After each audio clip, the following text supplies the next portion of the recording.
Hey guys and gals, just thought I would share with you today a little fire kit that I assembled and stored in this Altoids tin canister. This is something that I carry in my bug out bag in my car.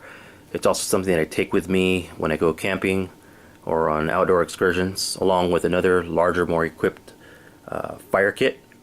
But this is something that I like to carry if, say, I go hiking or something like that. That way I don't have to lug around a lot of weight and bulk. So I'll show you the contents. On top here I have this magnifying glass. It's nice and thin. I picked this up at an arts and crafts store, and it has these tweezers attached to it. And I immediately thought, you know, aside from the obvious of picking out a splinter, things like that, I could use these tweezers and stake it into the ground, and then I can adjust the magnifying glass exactly where I need it, and then just set it and forget it, basically. And that way I don't have shaky hands, you know, I'm not struggling to maintain my hold and that sort of thing. So it works pretty well. You know, very cheap option for a fire kit, and I'm pretty sure you can find these online. This one's made by Carson. For those of you who are familiar with flint and steel, that's what this here on the bottom is for. And this came with a nice piece of chert and quartz. I got this from a custom knife maker, and I can't remember his name off the top of my head, but when I look him up I'll be sure to put some annotations down below so you can check out his work.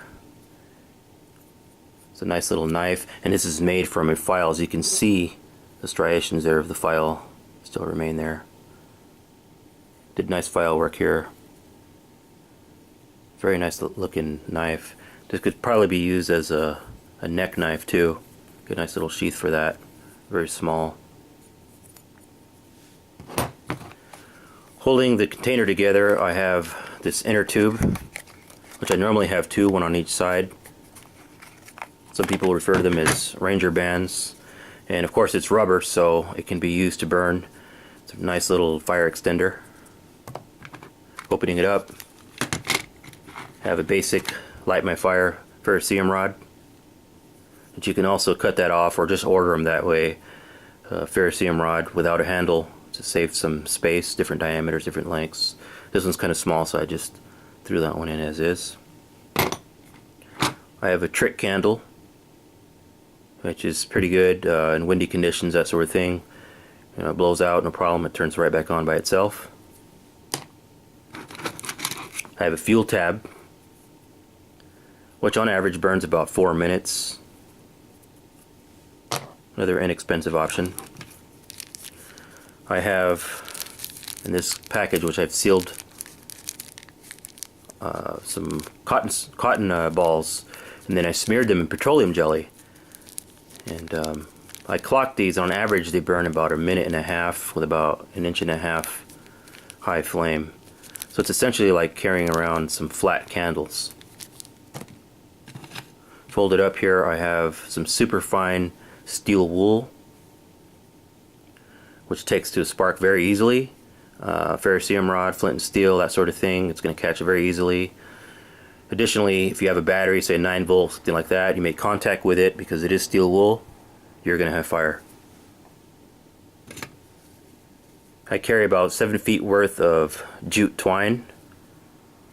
Now some people don't like carrying jute twine because of the burn time or lack thereof, and that is true.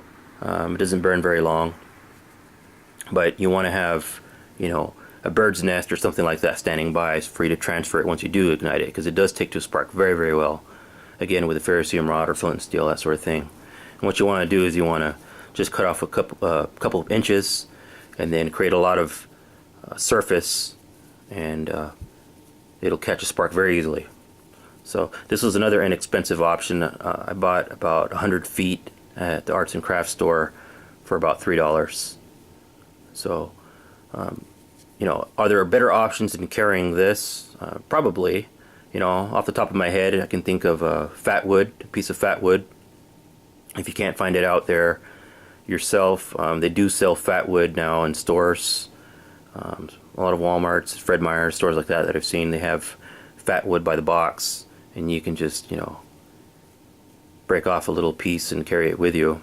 The good thing about carrying this is you can fold it up and contort it any way you want in the container, you know, especially as your container contents change. So, and it's a very inexpensive option. So, other thing I have in here is a magnesium bar. This is a standard Coghlan's bar, and I have a striker, which these come standard with ferrocerium rods. I usually remove them and use my own thing. I like to use an awl on a knife anyways for ferrocerium rods. They work the best in my opinion. But since it's flat, you know, it's a no-brainer to stick into the container. And it's got a striker here on the side. And I like carrying magnesium bars because sometimes when you're exposed to, you know, wet elements, it's humid, or maybe you can't find dry tinder, you can shave off some magnesium and then strike it alive. You know, and even then, sometimes it's not very easy, but you know, it's a nice option to carry. It's durable. You know, you can get it wet, and you're not going to have an issue. You can also carry a lighter, of course, and as we all know, a lighter is probably one of the easiest ways to get a fire going. You know, that said, it isn't as durable as, you know, the magnesium bar, and you could have mechanical issues, mechanical failures, springs popping out. You know, it breaks and you get leaky fuel, that sort of thing. Gets wet, whatever. Or maybe it doesn't, and maybe you just run out. You don't know what situation you're going to end up in or how long you're going to be in it. It could be an emergency. That isn't to say that I think lighters are bad. I do carry one with me, usually like in my cargo pant pocket. I also carry additional Bic lighters in my larger fire kit, which I'll do a separate review on later. But in the small kit, I usually carry a magnesium bar. Now on the lid, I have a little package here with char cloth, and I absolutely love char cloth because that takes to any spark very well. Ferro rod or flint and steel, that sort of thing. You're going to get an ember fast. Underneath it, I have waterproof matches, and then to the back of the char cloth, I have match strikers, which I attached with contact cement. I have two of them in case one of them wears out. So I've got an area to strike.